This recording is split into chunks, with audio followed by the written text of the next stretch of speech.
The massive space station called Nexus Prime floated in the darkness between star systems. Ships from many different alien races were docked to its metal arms. The station was neutral ground where different species could meet and trade without fighting. Captain Hyunwoo Park walked through the main corridor of the station. His human uniform looked plain compared to the colorful clothes worn by the aliens around him. He was heading to the big meeting room where trade talks would happen. Behind him walked Lieutenant Commander So-Ra Kim and Commander Tae-Ho Lee. They were his best officers from the human battleship Iron Resolve. The ship was docked at the far end of the station, much bigger than most other vessels there. When they entered the meeting room, all conversation stopped. The aliens stared at the three humans. Some whispered to each other in their strange languages. Admiral Kethvar of the Valari Empire stood up first. His body was covered in crystal-like armor that sparkled under the lights. "So these are the humans we have heard about," he said in a voice that sounded like breaking glass. "Their ship is very large." The other aliens laughed. The sound was not pleasant. Each species had their own way of showing amusement, and none of it sounded friendly. A creature that looked like a giant insect clicked its mandibles together. This was Klixar, who spoke for the Zephyrian hive. "We observed your vessel during approach," Klixar said. "It moves so slowly. Are your engines broken?" More laughter filled the room.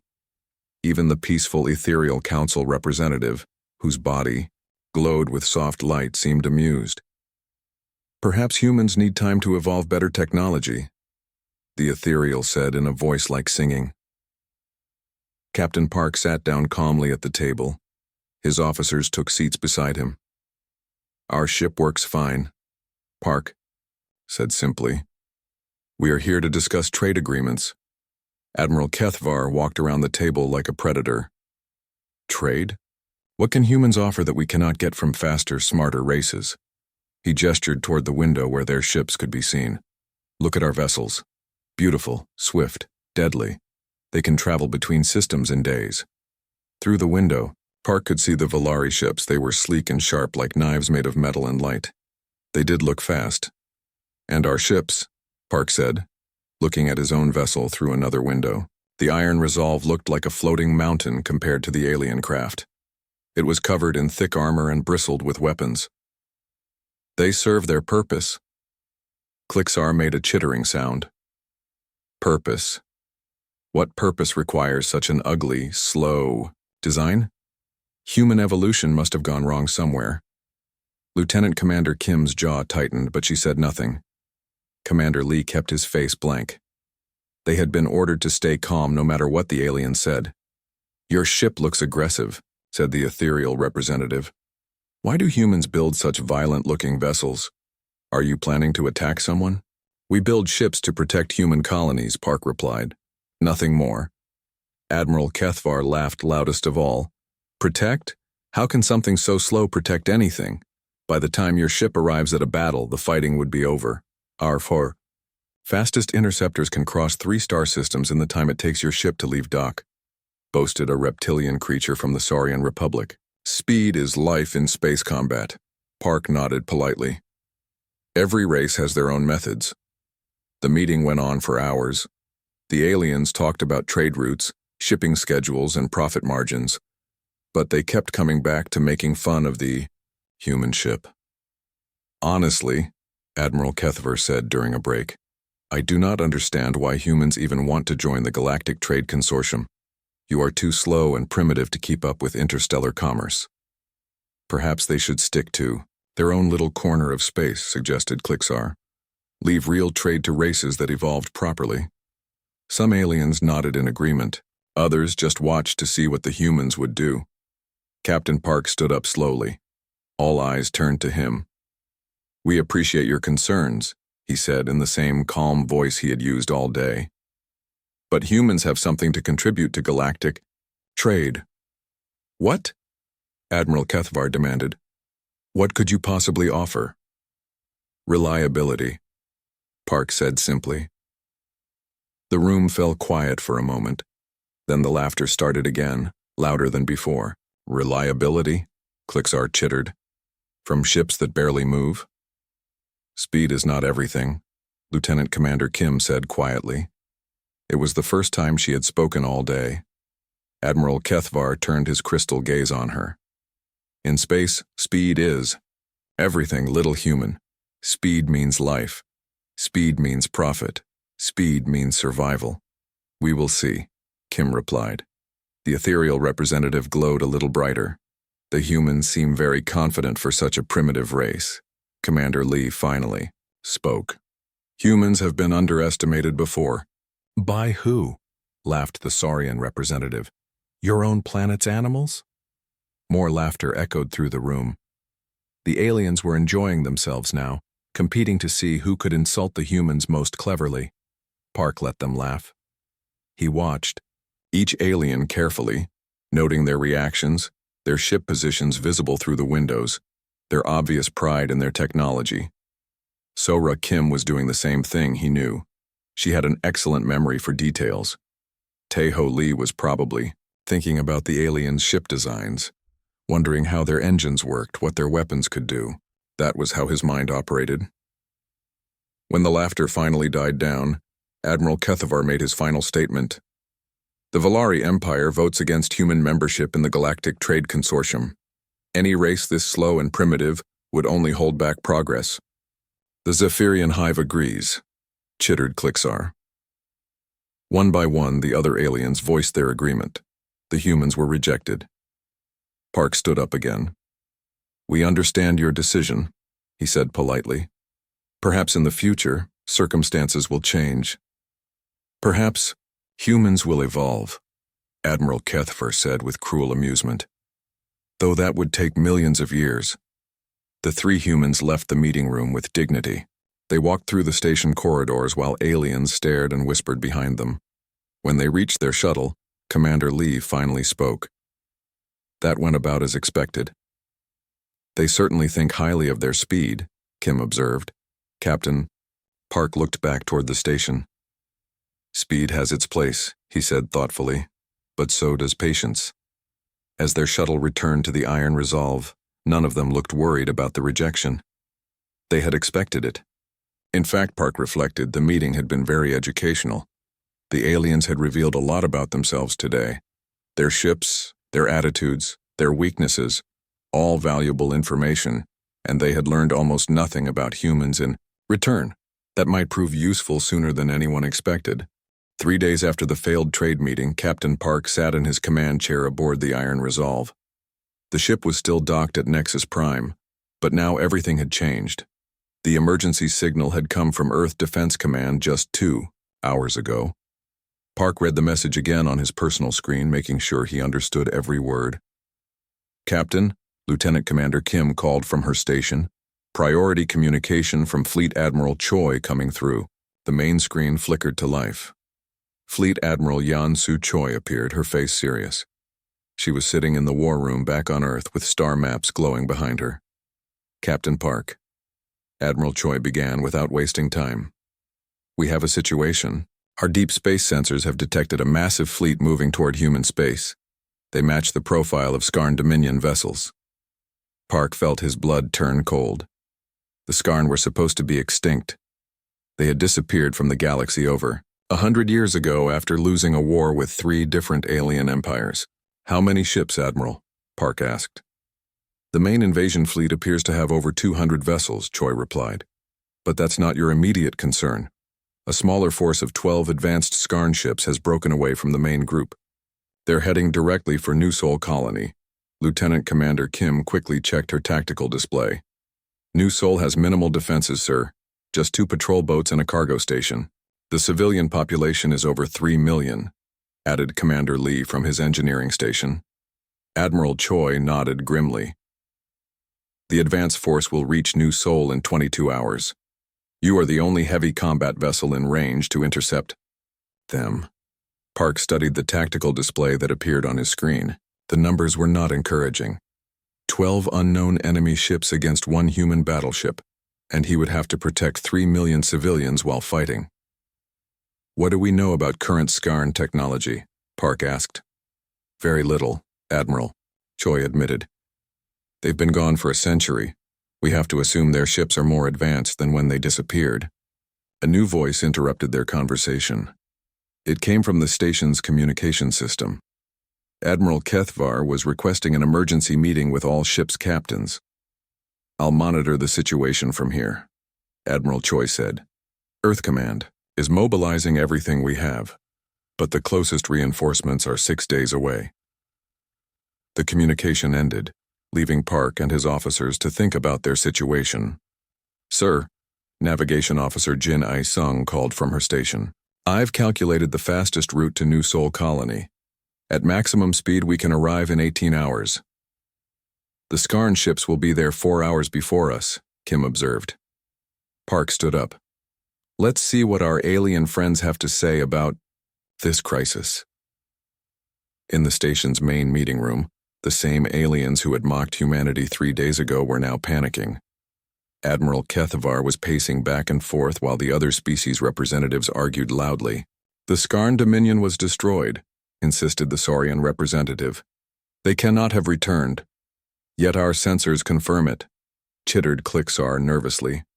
12 warships of unknown design, moving at high speed toward human space. The ethereal representative glowed with worried colors. If the Skarn have returned, nowhere in the galaxy is safe.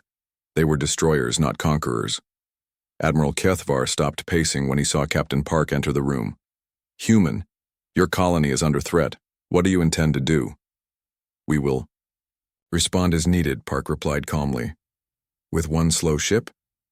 Kethvar laughed, but it sounded forced now. "The Skarn will destroy your colony, and then come for the rest of us. Our fastest ships could reach the human colony in 6 hours, boasted the Saurian representative, but we would need guarantees of payment for such a rescue mission. Klixar chittered agreement. The Zephyrian Hive has fast interceptors available.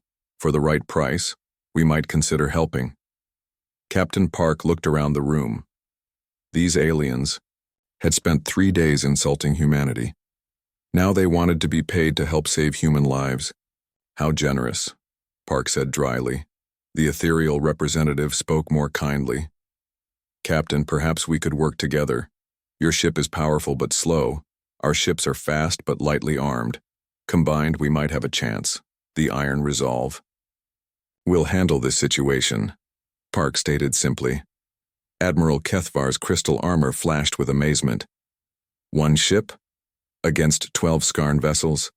That is not bravery, human. That is stupidity. Your ship cannot even reach the colony before the attack begins, pointed out the Saurian. By the time you arrive, there will be nothing left to save. Park checked his wrist display. If you'll excuse me, I have a ship to prepare. As he turned to leave, Admiral Kethvar called after him. Wait. At least share what you know about the Skarn. If they destroy your colony, they will come for our worlds next. Park paused at the door. We know very little about modern Skarn capabilities, but we'll learn quickly enough. Back on the Iron Resolve, the crew was already preparing for departure. Commander Lee was running diagnostics on all systems. Kim was studying what little information they had about the Skarn threat. Sir, Communications Specialist Seung-Min Yu called from his station. The alien fleets are mobilizing. The Valari ships are already undocking. Let me guess, Park said. They're racing to reach New Sol first. Yes, sir. Admiral Kethvar is broadcasting that the Valari Empire will save the human colony and prove their superiority once again. Weapons Officer Do Hyun-an looked up from his console. Captain, should I begin charging the main weapons array? Park considered this. The Iron Resolve had weapons that most aliens had never seen before. Some of them took many hours to prepare. For firing, begin charging sequence on all primary systems, Park ordered. Full power to the hammer. Commander Lee raised an eyebrow. The hammer was their most unusual weapon system. It took 14 hours to charge properly, and most people thought it was just another type of cannon. Full charge cycle, sir? Lee asked to confirm. Full charge, Park confirmed. And I want complete diagnostic data on gravitational field generators. Gravitational systems, sir? Jin A-sung looked confused. Those are for navigation and artificial gravity. Among other things, Park said mysteriously. Dr. Mi-Young Kang looked up from her science station. She had been reviewing all available data about the Skarn Dominion. "Captain, I found something interesting in the old war records." "What is it, Doctor?" "The reports from the war a century ago mentioned that Skarn ships had some kind of regenerating shield technology. But there are also references to power core instabilities under certain conditions." Park nodded. "What kind of conditions?" "The records are incomplete, but it seems to involve gravitational resonance frequencies, some kind of feedback loop that disrupts their power systems." "Interesting," Park mused. "How precise would the frequency targeting need to be?" "Very precise," Dr. Kang replied. "And it would require exact positioning relative to the enemy ships, the kind of precision that would take time to calculate and achieve." Lieutenant Commander Kim understood immediately. "The kind of time that a slow ship might have, but fast ships would not." Park smiled slightly. "Exactly." Communications Officer Yu interrupted their conversation. "Sir, we're receiving updates from the alien fleets. The Valari ships are making excellent time toward New Sol Colony." "How excellent?" Park asked. "They'll arrive in about 6 hours, sir. Well ahead of the Skarn attack force." "And our arrival time?" Navigation Officer Sung checked her calculations again. 18 hours at maximum sustainable speed, sir." Park nodded. "Then we'll be fashionably late to the party." "Sir," Commander Lee said quietly, "the crew is wondering about our strategy. Arriving after the battle starts puts us at a severe disadvantage." "Does it?" Park asked thoughtfully. "Or does it put us exactly where we need to be?" He looked around at his officers. They were good people, and they trusted him. But they didn't understand yet what he was planning. "The aliens think speed is everything," Park said. "Let them think that. Let them rush to the colony and engage the Skarn with their fast, maneuverable ships." "And then?" Kim asked. Park turned to look at the tactical display showing the projected battle area around New Sol Colony. "Then we'll show them what happens when the Iron Resolve finally arrives at a fight." The ship began to move away from Nexus Prime, accelerating slowly but steadily toward the threatened human colony. Behind them, the alien fleets had already jumped to faster-than-light speed. They would arrive first, just as they wanted. Park was counting on it. The Iron Resolve moved through space like a mountain floating among the stars. From the outside, it looked slow and clumsy, compared to the sleek alien vessels that had raced ahead hours ago. But inside the ship, Captain Park and his crew were anything but slow. "Dr. Kang," Park said, "please explain to the bridge crew why our ship moves the way it does." Dr. Mi-Young Kang looked up from her science station. She had been studying the tactical data for hours, and now she understood what Park was planning. "Our ships aren't slow because we can't build fast ones," she began. "We choose to build them this way. Human military doctrine is based on endurance warfare, not quick strikes." Lieutenant Commander Kim frowned. "Endurance warfare? Think about it," Dr. Kang continued. "The aliens build ships for speed and maneuverability. They can strike fast and retreat fast. But what happens when they can't retreat? What happens when they have to stay and fight?" Commander Lee nodded slowly. "Their ships aren't built for long battles. Thin armor, small fuel reserves, limited ammunition." "Exactly," Dr. Kang said. "Human ships are built to fight for days or weeks if necessary. We carry massive amounts of fuel, ammunition, and supplies. Our armor can take incredible punishment and keep fighting." Navigation Officer Jin A. Sung was monitoring the communications from the alien fleets. "The Valari ships reached New Sol Colony 2 hours ago," she reported. "They're engaging the Skarn advance force now." "How is the battle going?" Park asked. Communications Officer Sung-Min Yu listened to the radio chatter. "Not well for our alien friends. The Skarn ships are more advanced than expected. They have some kind of shield technology that adapts to weapons fire." Weapons Officer Do-Hyun An looked worried. "If the Valari can't handle the Skarn, what makes us think we can?" Park walked over to An's weapons console. "Tell me about the hammer's charging status." 11 hours into the 14-hour cycle, sir. All gravitational field generators are operating at full power. Dr. Kang spoke up again. The hammer isn't really a weapon in the traditional sense. It's a gravitational manipulation device. We can create artificial gravity wells with pinpoint accuracy. Gravity wells? Kim asked. Think of space like a rubber sheet, Dr. Kang explained. Massive objects like stars and planets create dips in the sheet. Smaller objects roll toward the dips.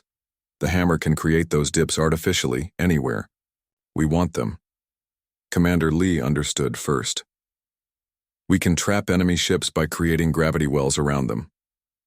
More than that, Park said. According to the old war records, Skarn power cores become unstable when exposed to specific gravitational frequencies.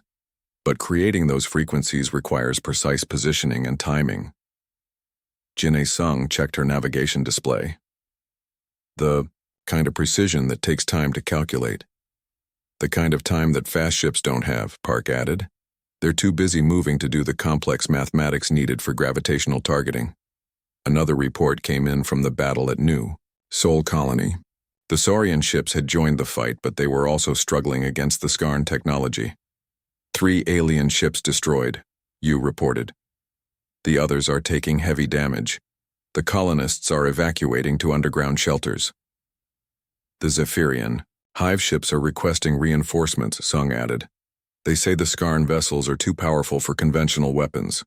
Park nodded calmly. How long until we reach the colony? 7 hours, sir. Perfect. That gives us time to finish our preparations.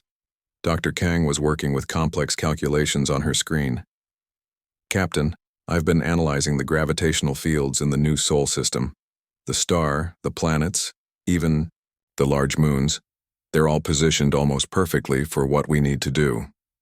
Almost perfectly? Park asked. We'll need to approach from a specific vector to use the system's natural gravity to amplify our artificial fields. The mathematics are incredibly complex, but if we get it right, we can create a gravitational trap large enough to hold multiple enemy ships, Kim finished. Commander Lee was monitoring the ship's systems. All power plants are operating at peak efficiency. Fuel reserves are at maximum. We can maintain full combat operations for 72 hours without resupply, while the alien ships will be running low on ammunition and fuel after just a few hours of fighting, Park observed. Another communication came from the battle. Admiral Kethvar's voice was strained with desperation. Any human vessel, this is Filari Battle Group 7. We are taking heavy casualties. When will your reinforcements arrive? Communications Officer Yu looked at Park. Should I respond, sir? Tell Admiral Kethvar that the Iron Resolve will arrive as scheduled. He won't. Like that answer, Yu warned. Probably not. The message was sent and the response came back quickly. Admiral Kethvar was not happy. His crystal voice cracked with frustration as he complained about human slowness and stupidity. He thinks we're abandoning them, Kim observed. Let him think that, Park replied. The Skarn are probably listening to our communications too. Better if they underestimate us as much as the aliens do. Dr. Kang made an excited sound at her station. Captain, I found something important in the old Skarn war records. Their ships don't just have regenerating shields. They can share power between vessels in their fleet. What does that mean? Park asked. It means they're stronger when they stay together. If we can separate them, isolate individual ships, their power-sharing network breaks down. Weapons Officer On nodded, understanding, and gravitational fields can pull ships in different directions. Exactly. We can break their formation and then target their power cores while they're isolated. Park studied the tactical display showing the new Sol system. How many Skarn ships are still active? Communications Officer Yu checked the latest reports. All 12, sir. They've destroyed 5 alien vessels and damaged most of the others. The remaining alien ships are trying to protect the evacuation transports. The colonists? About 2 million have reached the underground shelters. The rest are still evacuating. Park nodded. 3 million human lives depending on what his ship could do. No pressure at all. Jin'e, I need exact calculations for our approach vector, he ordered. We need to arrive at precisely the right position to use the system's gravity wells as amplifiers. Yes, sir. Computing now. Taeho, what's the status of our turtle protocol systems? Commander Lee smiled at that phrase. The aliens thought Turtle Protocol was some kind of defensive retreat strategy. They had no idea it was actually the most sophisticated battle preparation system in human military history. All Turtle systems are green, sir. Armor is at maximum thickness. All compartments are sealed and pressurized, emergency systems are fully charged, and damage control teams are standing by. Sora, I want you to start calculating targeting solutions for multiple enemy vessels. Assume they'll be in close formation when we arrive. Working on it, sir. Should I prepare solutions for the gravitational frequency attacks Dr. Kang discovered? Among other things. Du Hyun-an reported that the hammer would be fully charged in 3 hours. Dr. Kang was refining her calculations about Skarn power core vulnerabilities. Jin Sung was plotting their approach to use every gravitational advantage in the system. The Iron Resolve continued its steady course toward New Sol Colony. Behind them, space was empty. Ahead of them, a desperate battle was being fought by alien ships that thought speed was everything. Soon, they would learn that sometimes the slow, steady approach was the deadliest of all. Sir, Communications Officer Yu said quietly, the alien commanders are calling our response too little, too late. Captain Park looked at the tactical display one more time. We'll see about that. In 4 hours, the Iron Resolve would arrive at New Sol Colony. When it did, everything would change. The Iron Resolve dropped out of faster-than-light travel at the edge of the New Sol system. Captain Park immediately saw the destruction that had been taking place for hours. Debris from destroyed ships floated in space around the human colony world. The orbital stations were badly damaged, with atmosphere leaking from hull breaches. Emergency lights flashed red across the planet's night side, where the evacuation was still happening.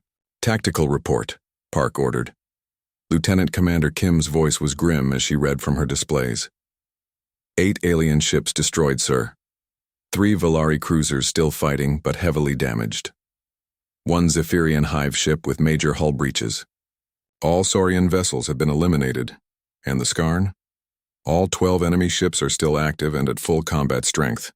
They're in formation around the colony's main orbital station, systematically destroying the evacuation transports. Park watched the battle through the main view screen. The alien ships that had raced here so proudly were now fighting for their lives. Their speed and maneuverability meant nothing against the advanced Skarn technology. Sir, Communications Officer Shungmin Yu reported, Admiral Kethvar is requesting immediate assistance. His flagship has lost main engines and weapons are down to 30% power. Any word from the colonists? 2.8 million civilians are in the underground shelters, Navigation Officer Jin Sung reported, but the evacuation transports trying to reach the remaining civilians are being hunted down by Skarn attack craft. Commander Lee checked his engineering displays. All systems are ready, sir. The hammer is fully charged and gravitational field. Generators are at maximum power. Dr. Myung Kang looked up from her calculations. Captain, I've analyzed the current battle positions. The Skarn ships are maintaining a tight formation, just as their old tactics suggested. They're sharing power and shields between vessels. Perfect, Park said quietly. Weapons Officer Do Hyun-an frowned. Sir, shouldn't we engage them directly? Every minute we delay, more civilians die. Park studied the tactical display carefully. The Skarn ships were positioned exactly where he needed them to be. Their tight formation was their greatest strength, and would soon become their greatest weakness. Take us to position Alpha 7, Park ordered. Full stealth approach. Jin Sung's fingers moved across her navigation controls.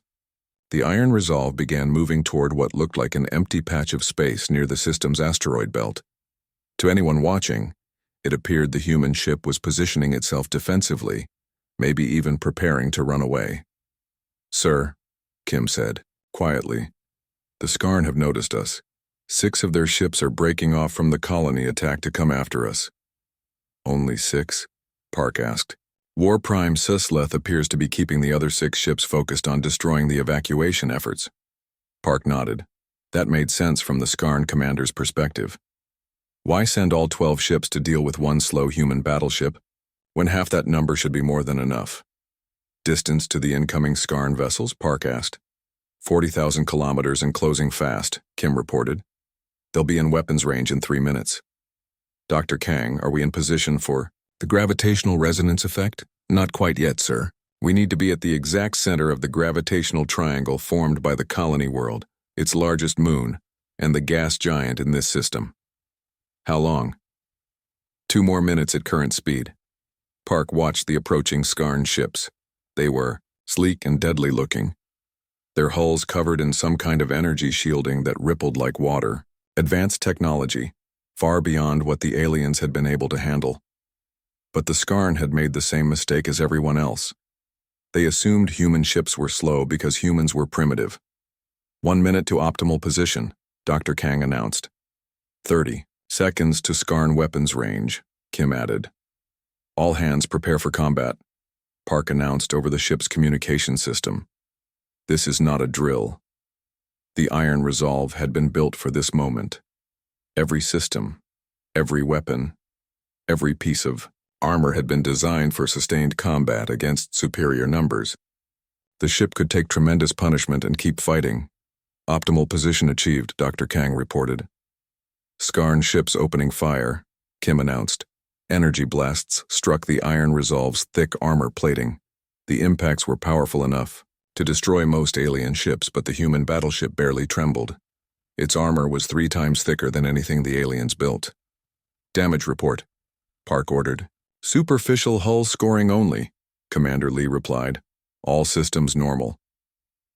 The Skarn ships seemed surprised that their initial attack had so little effect. They moved closer, concentrating their fire on what they thought were weak points in the human ship's design. They were wrong about the weak points too. Sir, Weapons Officer An said, they're taking positions around us in attack formation. All 6 ships are now within the gravitational triangle. Park looked at the tactical display. The 6 Skarn vessels had positioned themselves in a perfect sphere around the Iron Resolve, exactly where he wanted them. The remaining 6 Skarn ships? Park asked. Still attacking the colony, Kim reported. War Prime Sisleth is ordering the evacuation transports destroyed. He's about to get a very unpleasant surprise, Park said. Seung Min, begin broadcasting signal pattern Delta 7. Communications Officer Yu's hands moved across his controls. Signal broadcasting, sir. To anyone listening, it sounded like a standard distress call. The Skarn probably thought the humans were calling for help that would never come. They had no idea what the signal really was. Dr. Kang, initiate gravitational pulse sequence, Park ordered. Initiating now, sir. Deep in the Iron Resolve's hull, the hammer came to life. 14 hours of charging time had built up incredible amounts of energy in the gravitational field generators. Now that energy was released in a carefully controlled pattern, space itself began to bend around the human battleship. The effect was invisible, but the results were immediate. The 6 Skarn ships found themselves caught in artificial gravity, wells that pulled them in different directions. Their tight attack formation began to break apart as each vessel was dragged toward a different gravitational focus point. Enemy formation disrupted, Kim reported with satisfaction. Their power-sharing network is breaking down. The Skarn ships tried to break free from the gravitational fields, but that only made things worse. The more they struggled, the more energy they wasted fighting against forces they couldn't see or understand. Beginning resonance frequency targeting, Dr. Kang announced. The hammer's second function activated. Instead of just creating gravity wells, it began generating specific gravitational frequencies, the exact patterns that would disrupt Skarn power cores. The results were spectacular. Energy discharges began cascading through the trapped enemy ships as their power systems became unstable. Shield generators failed, weapons went offline, and life support systems started fluctuating. Enemy vessels are losing power, Kim reported. But sir, the other 6 Skarn ships are abandoning their attack on the colony. They're coming to help their trapped friends. Park smiled. Excellent. How long until they arrive? 2 minutes at their current speed. Perfect timing. Jinny signaled the navigation beacon. Jinny Sung activated another communication system.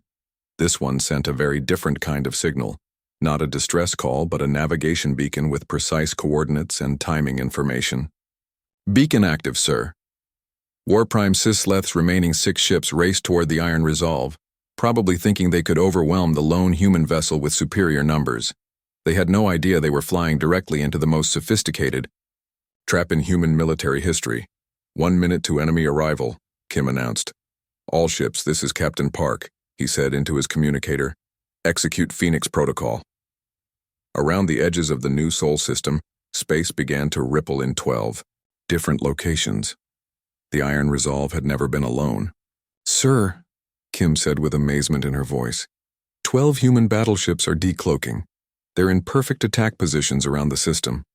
War Prime Sisleth's 6 remaining ships found themselves surrounded by a human battle group that had been hiding in the system for hours, waiting for the perfect moment to strike. The trap was complete. War Prime Sisleth stared at his tactical display in complete shock. Moments ago, he had been winning a glorious victory against the inferior alien races. Now his entire fleet was trapped by primitive human ships that should not even exist. How is this possible? He hissed to his bridge crew. Our sensor showed only one human vessel in the entire system. His tactical officer, a younger Skarn named Veltar, checked the readings again. War Prime. The human ships appear to have been using some kind of stealth technology. They were here the entire time, hiding at the edges of our sensor range. Sisleth's reptilian eyes blazed with anger. Hiding? Cowards. No matter. We still have 12 ships against 13 humans. We can still win this battle. But even as he spoke, Sisleth could see that his first 6 ships were in serious trouble. They were trapped in some kind of energy field that was tearing apart their power systems. Their formations had broken completely, and they were firing wildly at the single human battleship that had somehow disabled them. War Prime, his communications officer, called out, "The trapped ships are reporting massive power failures. Their cores are becoming unstable." Then we destroy the human ship that is causing the problem, Sisleth decided. All vessels converge on the enemy battleship. Maximum firepower. The 6 remaining Skarn ships raced toward the Iron Resolve, their weapons charging for a coordinated strike that should have destroyed any enemy vessel. But Captain Park was ready for them. All human vessels, this is Iron Resolve, Park broadcast on the command frequency. Initiate hammer strike protocol. Target the incoming enemy ships with full gravitational resonance. Around the new Sol system, 12 more human battleships activated their own versions of the hammer. The entire system became a web of intersecting gravitational fields, all precisely calculated to trap and disable the Skarn fleet. War Prime Sisleth felt his flagship shudder as invisible forces grabbed hold of it. "What is happening?" he demanded. "Unknown. Energy fields are disrupting our flight path," Veltar reported. "Engine power is fluctuating. We're being pulled in multiple directions." On the Iron Resolve, Dr. Mi Young Kang watched her instruments with satisfaction. All enemy vessels are now caught in overlapping gravitational fields. Their power cores are resonating at the destabilization frequency. "Excellent work, Doctor," Captain Park said. "Kim, status of the Skarn fleet?" Lieutenant Commander So-Ra Kim studied her tactical display. "All 12 enemy ships are trapped and losing power. Their weapon systems are going offline one by one." Commander Tae-Ho Lee monitored the Iron Resolve's own systems. "Our power plants are operating normally. Fuel reserves still at 85%. We can maintain this gravitational field for hours if necessary." Through the view screen, Park could see the Skarn ships struggling helplessly against forces they couldn't understand. Their sleek hulls were flickering as power systems failed throughout their vessels. "Sir," Communications Officer Shungmin Yu reported, "we're receiving a transmission from the Skarn commander." "Put it through." War Prime Sisleth's reptilian face appeared on the screen. His expression was a mixture of rage and confusion. "Human commander, what sorcery is this? Our ships cannot move, cannot fight. What have you done?" Park looked calmly at the alien warrior. "We used patience, War Prime. Something your species never learned." "This is not possible," Sisleth hissed. "Human ships are slow, primitive. You cannot have technology superior to ours." "Our ships are slow by design," Park explained. "Speed isn't everything in warfare. Sometimes the slow, careful approach is the most effective. Dr. Kang spoke up from her station. Captain, the Skarn power cores are becoming critical. If they destabilize completely, the explosions could damage our own ships. Park nodded. War Prime Leth, order your crews to abandon ship immediately. Your vessels are about to suffer catastrophic power failures. Never! Sleth roared. The Skarn Dominion does not surrender to inferior species. Then you'll die with your ships, Park said simply. But I'm offering your crews a chance to live. For a moment, the Skarn commander said nothing. Around him, his bridge crew were reporting system failures throughout the fleet. Emergency alarms were sounding on every ship. War Prime, Veltar, said quietly, the power cores cannot be stabilized. We have perhaps 5 minutes before complete failure. Azaleth closed his reptilian eyes in defeat. When he opened them again, some of the rage had been replaced by grudging respect. You fought with honor, human captain, he admitted. I underestimated your species, as did my ancestors a century ago. Your crews, War Prime, Park reminded him, all Skarn vessels, Sisleth broadcast on his command frequency. Abandon ship immediately. Evacuate to emergency pods. Within minutes, escape pods began launching from the dying Skarn vessels. The human battleships moved to intercept the pods, not to destroy them, but to rescue the enemy crews. Why do you save our lives? Leth asked, as his own escape pod was brought aboard the Iron Resolve. Because the war is over, Park replied, and because mercy is also a human trait. One by one, the 12 Skarn ships exploded as their power cores finally failed. The trapped gravitational fields collapsed, releasing tremendous amounts of energy and brilliant flashes of light. When the explosions faded, only the human battle group remained. Admiral Kethvar's damaged Valari cruiser limped toward the Iron Resolve. The crystal-armored alien commander appeared on the communication screen. His attitude completely changed from their first meeting. Captain Park, Kethvar said formally, the Valari Empire owes humanity a great debt. We were wrong about your ships, your tactics, and your people. Similar messages came from the surviving Zephyrian and other alien vessels. The species that had mocked human slowness just days ago were now asking to learn from human military doctrine. Sir, Navigation Officer Jin A-sung reported, the colony evacuation is complete. All civilians are safe in the underground shelters. And the orbital stations? Damaged but repairable. The evacuation transports that survived are beginning rescue operations. Park looked around at his bridge crew. They had done something that would be remembered throughout galactic history. 13 human ships had defeated a Skarn fleet that the alien races couldn't stop. Well done, everyone, Park said simply. 3 days later, Captain Park found himself back at Nexus Prime, but this time in very different circumstances. The main meeting room was packed with representatives from dozens of alien species, all wanting to speak with the human commander who had saved New Sol Colony. Admiral Kethvar stood up when Park entered the room. Captain Park, the Valari Empire, formally requests a military alliance with humanity.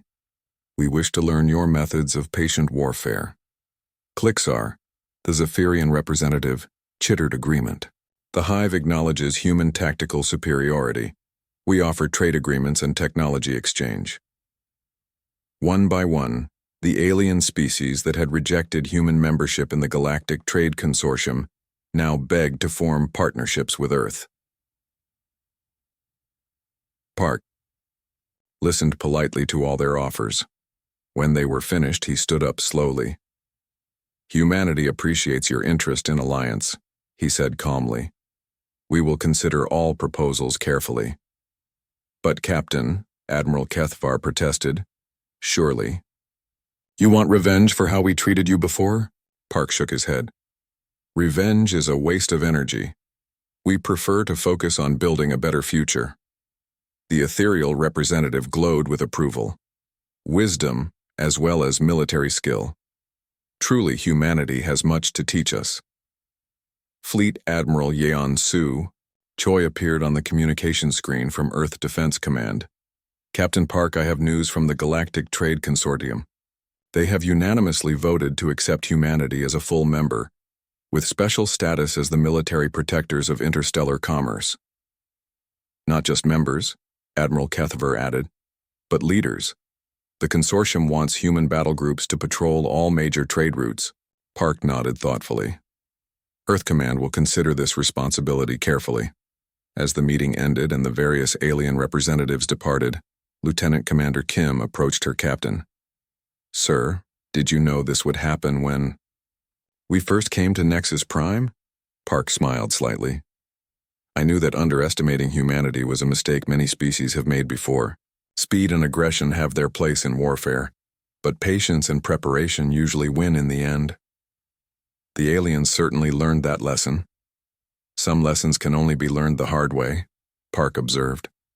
"The important thing is that they learned it." Commander Lee joined them at the observation window where they could see both human and alien ships working together to repair the damage from the Skarn attack. "Think this peace will last?" Lee asked. Park watched a Valari cruiser sharing power with a damaged human supply ship. "As long as everyone remembers that different species have different strengths. Speed has its place, but so does patience. And if they forget?" Captain Park's expression became serious for a moment. "Then they'll learn again. Humanity has a long memory and longer reach than most people realize."